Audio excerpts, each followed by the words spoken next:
আচ্ছা আঙ্কেল, আপনাদের এই যে বড় মেয়ে আনিকা, সে নাকি 1 বছর আগে পালিয়ে গিয়ে বিয়ে করছে। আসলে সবাই ভাইরাল হতে চাই, ঠিক জি, আছে। ভাইরাল হওয়ার জন্য সত্যকে মিথ্যা, মিথ্যাকে সত্য, মানে সবকিছুই অনেক কনফিডেন্সের সাথে আমি হ্যাঁ, বলেছি। কারণ আমি যে মুখ দিয়ে একটা কথা বের করবো, এটা কিন্তু হাজার হাজার দর্শক দেখবে, আমার আত্মীয় শান্ত স্বজন। তুলির মেয়ে আনিকা কিছুদিন আগে এঙ্গেজমেন্ট হয়েছিল, আর এটা নিয়ে অনেক সমালোচনা হয়েছিল সোশ্যাল মিডিয়াতে। তারপর সবাই বলেছিল আনিকাকে নাকি পালিয়ে গিয়েছে। এবার সাংবাদিকদের সামনে নিজের মুখে স্বীকার করলো প্রাউড ফিল করতেছে মেয়েকে নিয়ে, সে যে পালিয়ে বিয়ে করেছে। 1 বছর আগেই নাকি তারা দুজন দুজনকে পছন্দ করে বিয়ে করেছে।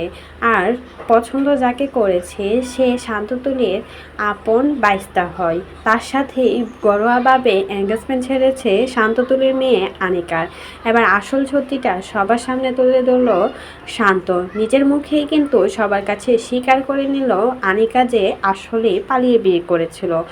সত্যি কখনো লুকিয়ে রাখা যায় না, তাই তো তারাও কিন্তু বেশি দিন লুকিয়ে রাখতে পারে নাই।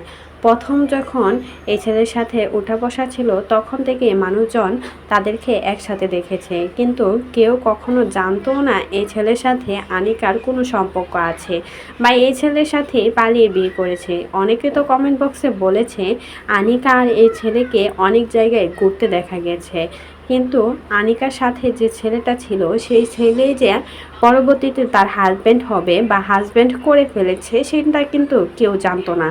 তবে এবার সব জল্পনা কল্পনা অবসান ঘটিয়ে সবার সামনে নিজের মুখে স্বীকার করে নিল শান্ত। শান্ত বলল, আমি প্রাউড ফিল করি আমার মেয়েকে নিয়ে। আমার মেয়ে তার পছন্দ করা ছেলেকে আর আমার পছন্দ করা ছেলেকে সে নিজের ইচ্ছাকৃতভাবে বিয়ে করেছে। আর আমরা ঘরোয়াভাবে অনুষ্ঠানটা করেছি। আর সেটা পাবলিক প্লেসে মানুষ যদি মিথ্যা বলে বা মিথ্যা নিউজ ছড়ায় সেটা তো আমাদের কিছু করার নেই। মানুষ ভাইরাল হওয়ার জন্য সব কিছুই করতে পারে।